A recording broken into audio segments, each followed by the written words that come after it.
right, everybody, welcome back. We have Tim again here, and he totally reminded me that I forgot to introduce him in the last podcast. So, Tim, can you tell us a little bit about yourself, and then we'll head right into why compliance as a service is going to make things easy for MSPs. Hi, I'm Tim Golden, a recovering MSP. I like writing long policies on the beat. I'm kidding. Wow. Yeah. So we did miss that last time. It's good. So for those of you that don't know me, I'm Tim Golden, founder and CEO of Compliance Scorecard, where we help your customer have the risk conversation utilizing our compliance scorecards. Maybe I'll stitch that in. We'll see. Everybody knows Tim. That's the problem with working with partners that you love and trust, is that you forget that not everybody knows them. And so, today we're like last session, we talked about how the bright lines are being moved for small businesses to be required to do compliance and what that means for MSPs. And the ending was compliance is hard, it's complicated, and you need to be able to integrate into your stack as an MSP or you're going to lose control. And you are one of your clients' best bets for helping with compliance, but that's not an area where you're an expert. So how do you get to this? What are the parts of the industry that are coming up that are helping you out? Well, there's a new area called compliance as a service, where it was kind of dabbled in earlier, but now we have really mature, cool companies like Compliance Scorecard who specifically work with MSPs to help them understand how to do compliance with their clients without overwhelming your MSP stack and services. So, Tim, I want you to tell us a little bit about what is compliance as a service. How does it make things easier versus just, why don't I just pick up the papers and run through the book? Yeah, there's, as we kind of talked a little bit about in the past episode, there's a lot of misconceptions, right? It's time consuming, it's resource intensive, it's expensive, right? But the reality is, as an MSP, you are well positioned to help your customer get more compliant and get more defensible, right? We talked about that in the last episode around defensibility, right? But if we're like trying to develop a compliance as a service offering, you may already be doing some of these things, as I mentioned previously, right? What is it in a nutshell? Well, policy development, risk assessments, right? Security awareness training, right? These things that some of them you might already be doing. And we're going to get into some of those specifics, right? I think further in this conversation, we're going to talk about what goes in a package for compliance as a service, right? And if you're not aware, we have a whole 5-part series of downloadable resources at compliancescorecard.com that walks you through the value, how to do the work, how to package price, and how Compliance Scorecard can help you do that work at scale. Yeah, maybe if you send me that link, we'll put it in the socials afterwards. Sure. Or I can just go to your website. I think I know where it is.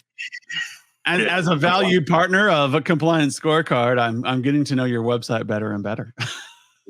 Well, one of the things that we like to be able to do is offer a bunch of resources to MSPs. Yes. Right? Free templates, free downloads, building out a compliance as a service offering with our 5-part series. But kind of back to this conversation here today. If you're not offering these services, if you're not moving towards a more defensible and compliant MSP and helping your customers, you know what? Your competitors are. Yep.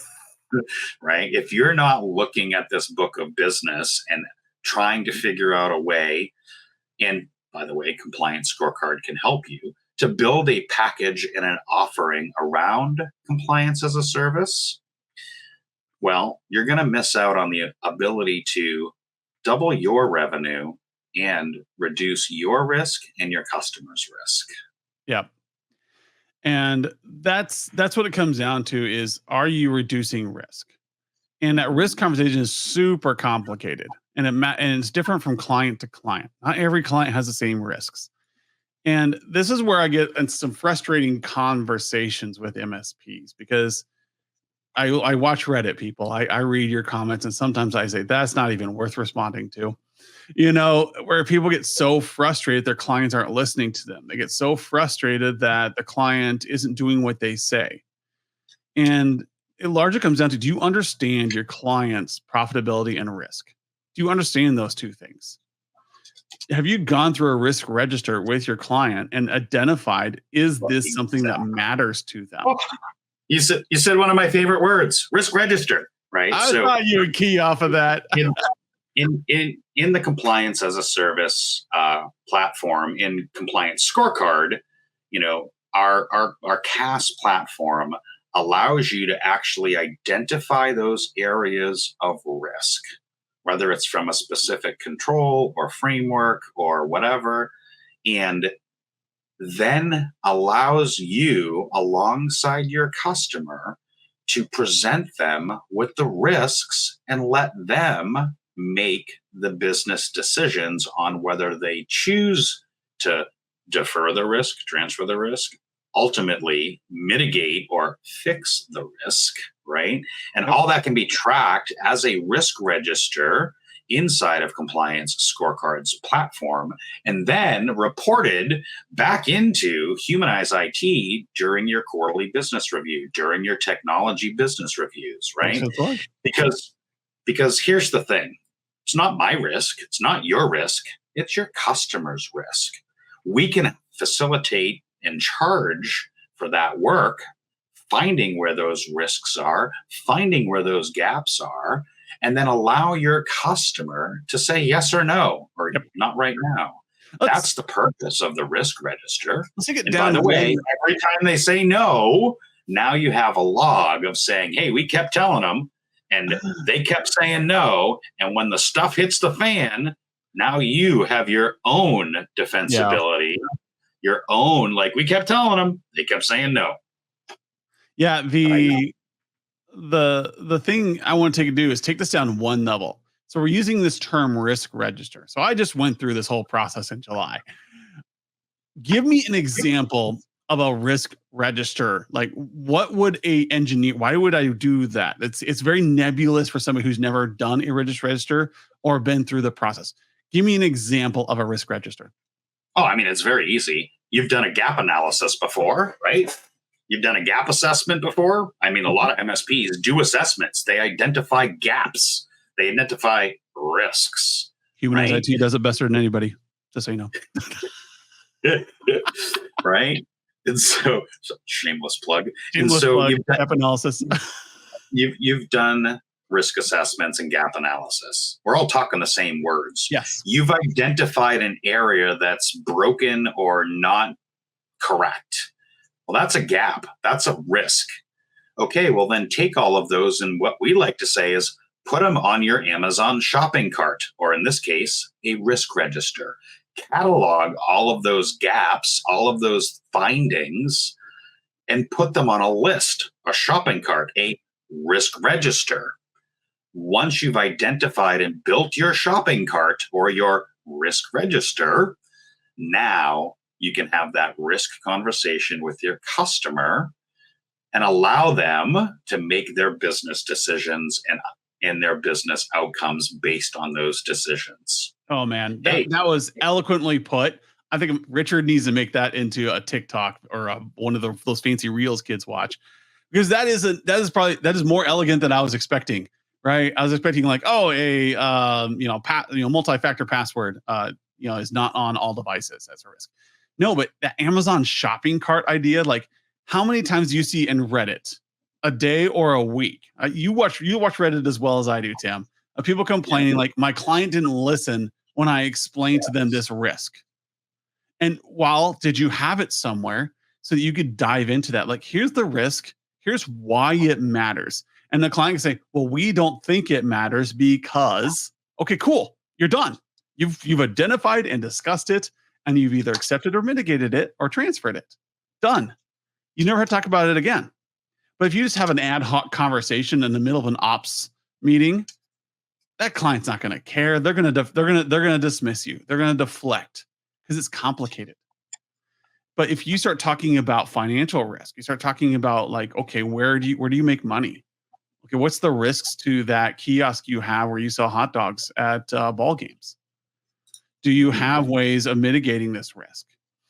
And so that is what a risk register does. All those complaints about your client not doing security best practices, the risk register is your best friend forever. That's Right. where I you mean, track. just think of it as your Amazon shopping cart. And, there's a whole nother conversation around helping the business understand their risk tolerance, right? That's a whole probably another podcast we could get into at some point. But Yeah. the idea is have a list of the stuff and track it in a, compliance scorecard SaaS platform, track that in a centralized location and invite your customer, as you should, into the conversation and say, hey, here's the shopping cart. Do you want the blue bird feeder or the red bird feeder? Or you know what? Maybe you don't want a bird feeder at all. Here's the list of the risks that we found as the technology professionals. What do you want to do about it? Do you want to, and then, allow them to deal with the 5 different things that they can do. I mean, ideally, we want them to mitigate it, right? So that we can get the project work and the MRR. But you know what? They say no. Great. Just say no. Tell us why. And now you have a centralized location inside of Compliance Scorecard for every one of your customers that you kept telling them no, and they said no. You kept telling them to do a thing. You explained in detail But what this risk is, and they decided how they wanted to handle it. Yes, no, maybe. But Tim, they're not required to ever review the risk register. Well, they are with Compliance Scorecard because we're doing these quarterly business reviews alongside like Humanize IT and Compliance Scorecard and our API integration together. We are hopefully as an MSP doing quarterly business reviews. And as part of that QBR process, we're talking about their risk. We're talking about those things that we've identified. We're not talking about ticket counts and spam blocks. We're talking about actual business outcomes. Yes. And the risk related to those outcomes. Just like you brought up, did you review your employee contract last episode? Reviewing your risk register is an important, at the very least, annual activity you should put in your client playbook. Trademark.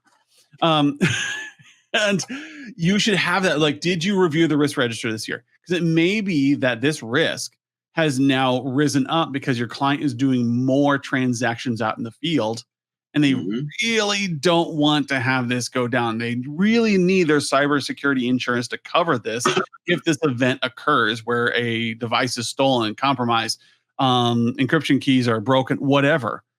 The risk that you've identified there needs to be reviewed on a regular basis, just like any other HR process. Do we still care about this thing? Has our opinions changed on this?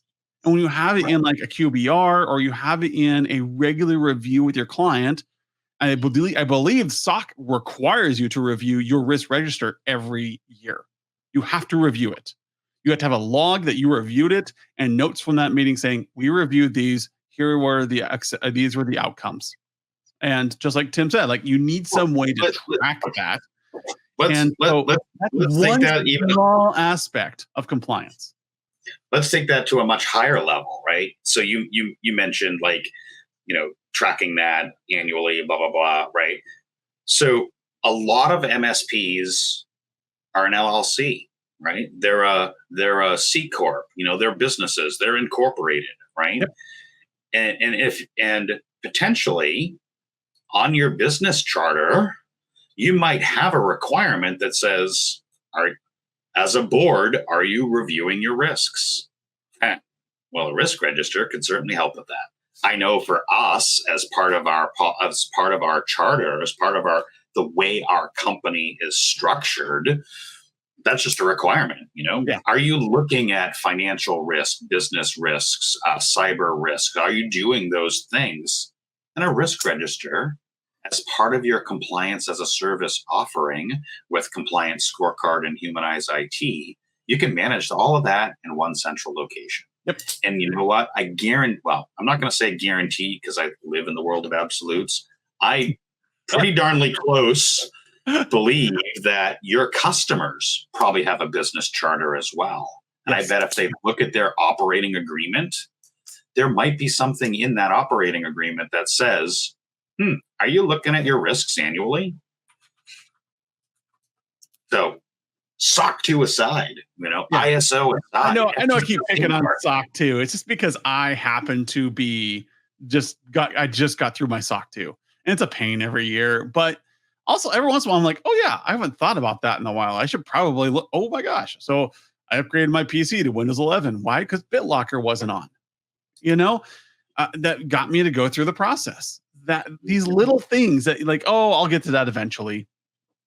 I'll do that eventually. But with compliance, it reminds you. And sometimes it's something as simple as you need to do something, or you need to I haven't talked about my clients about this risk register. Because what happens is I talked to them 3 years ago about this risk and they said it was fine. Well, their opinion changed and now they're mad at you because you didn't take care of it because you were looking out for them as their IT provider. So having these regular conversations, and we're picking on the risk register because this is a really easy way for you to generate projects off of compliance, even if your client is not required to have a compliance framework. When you do a risk register with your clients, that will identify projects. Hey, did you know that if this is compromised, your entire credit card system is going to be down for 3 days? You can't afford that. Here's what we can do to mitigate that. We can just order you an extra card reader.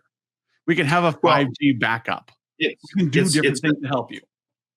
It feels like an additional step, right? So let's reset. We're an MSP and we do gap analysis. Yay. A lot of MSPs are doing that. And if you're not, you probably should. Yep. Right. So that's the first thing. The second thing is, great. Now you've identified all these gaps. What do you do with them? Right. Yeah. That's kind of where things stop. Oh, we'll build a roadmap. Oh, no. These aren't your gaps. These are your customers' gaps. Your customer needs to decide what they want to do with these gaps. And through compliance scorecards, risk register, you can do that. You can have that customer conversation where they can log in and decide what they want to fix and not fix well before you just go build a roadmap and throw a quote in front of them. No. Invite them into the conversation so they can make their own business decisions about their risks. Believe it or not, IT people, there are things you don't know about your clients' risks. In fact, I would guess you don't know the majority of your clients' risks. And so they're sitting there listening to you talk about MFA or, endpoint encryption or whatever it is that's your nitpicking of the day. In the meantime, they're looking at employee risk because they haven't updated their HR policies, and now they've got employees quitting an hour before they walk out the door. Right. Well, now they've got a huge risk. They got vacation policy risks. How are they going to pay out the vacation policies for these people? How are they going to manage these clients that they have that are behind on their the SLAs? They have a series of risks that you have no clue. And so if you don't have that conversation with them to understand where does this fall in your level of risk, what other risks do you guys have? So we can kind of prioritize this. Look, it's going to take $100 to figure out this risk. Are you okay with that? It's going to take $10,000 to mitigate this one. Do you have other things going on at your company we need to be worried about or help you understand? Maybe there's a technology that will help you mitigate that risk. Right. You have to have the conversation. You can't walk in there knowing everything and explain to them why they should care about your risks more than the other 100 risks that they're doing. So we need to wrap up here a bit, Tim. Any final thoughts on why compliance as a service is where MSPs need to go? So first and foremost, compliance is here. It's not going away. Don't be afraid of the big bad compliance or risk word. The fact is, you're probably already doing some of this stuff. You just need a way to package, price, and profit off of it. If you head on over to compliancescorecard.com and you click on the download resources, you'll see our 5-part guide to walk you through what is this, how do I do this, and how do I package price and profit off of a compliance as a service offering. And if you're not doing it now, I guarantee that, there I go again with the absolute, your competitors are going to start doing it and winning those clients over. Ignoring compliance today would be as perilous as ignoring the cloud 10 years ago. Yeah, do it at your own peril. It's here whether you like it or not.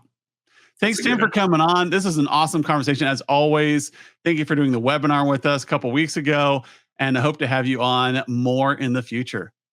Thank you, Adam. It's always great here to try to help educate and help MSPs shift left and be better defensible.